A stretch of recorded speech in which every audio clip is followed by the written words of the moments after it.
Louis Nogès, bonjour, vous êtes le président de Rovable, spécialiste du cloud, spécialiste du software de service. En ce moment, il y a une grosse effervescence, on parle beaucoup des performances des nouveaux moteurs JavaScript, des nouveaux navigateurs, que ce soit IE, Chrome, Safari et compagnie. Pourquoi une telle cristallisation sur cette question de la performance JavaScript? Bonjour d'abord. Alors je crois qu'il y a une grande révolution qui se met en œuvre actuellement dans les systèmes d'information, c'est que le navigateur est et devient de plus en plus le point d'entrée unique sur tout le système d'information. Donc, première génération du web, on accédait à des pages statiques. Le navigateur, c'était juste une fenêtre. Aujourd'hui, on a des applications web.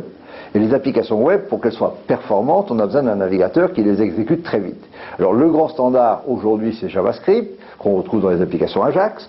Et donc, il y a une guerre sans merci, qui est très bonne pour l'utilisateur final, entre les grands navigateurs modernes qui s'appellent Chrome, Safari ou Firefox. Bon.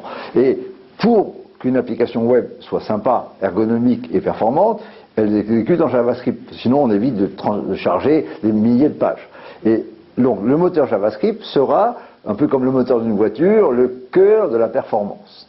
Alors, on a vu, maintenant, c'est évidemment l'arrivée du petit dernier, là, qui a un peu de retard, qui s'appelle IE8, Internet Explorer 8, arrive là-dessus. Et comme IE8, il n'est pas terrible en termes de performance JavaScript, disons les choses gentiment, il a mis en évidence qu'il était plus rapide que les autres. Sur quoi? Sur l'accès à une page statique.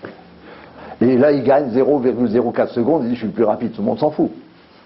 Et donc la réalité, c'est sur les applications. Mais comme Microsoft, avec IE8, n'est pas vraiment un grand fan des applications web, qui mettent pas en avance la performance de son moteur JavaScript, c'est assez logique, c'est dans la cohérence du produit. Bon, je pense qu'ils vont s'améliorer. Mais de toute façon, demain, on achètera en fait on utilisera un navigateur ou plusieurs, moi j'en utilise 2 ou 3, ce qui est normal, et on aura besoin de cette performance. Et peut-être encore plus sur les objets mobiles, sur un iPhone, des choses comme ça.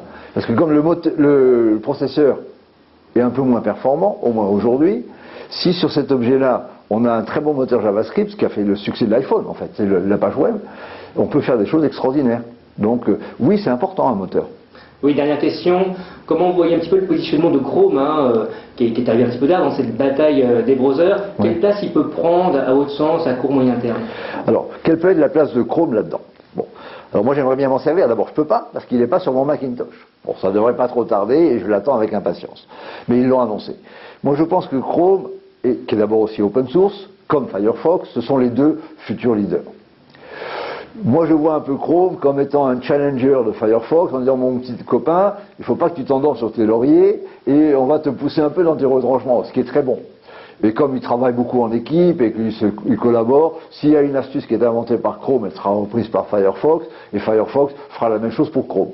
Donc probablement que fin 2009 ou courant 2010, le tandem Chrome-Firefox fera plus de 50% du marché des navigateurs. Alors, quel sera le pourcentage de l'un par rapport à l'autre? Je pense que Firefox est bien parti pour rester devant pendant longtemps, mais c'est pas grave. Il y en a deux qui sont très bons, ils se font la guéguerre, c'est un peu comme Renault et McLaren en Formule 1, tant mieux. Et chacun fait avancer le marché. Puis il y a les autres qui sont un peu à la traîne. Oui, merci. De rien.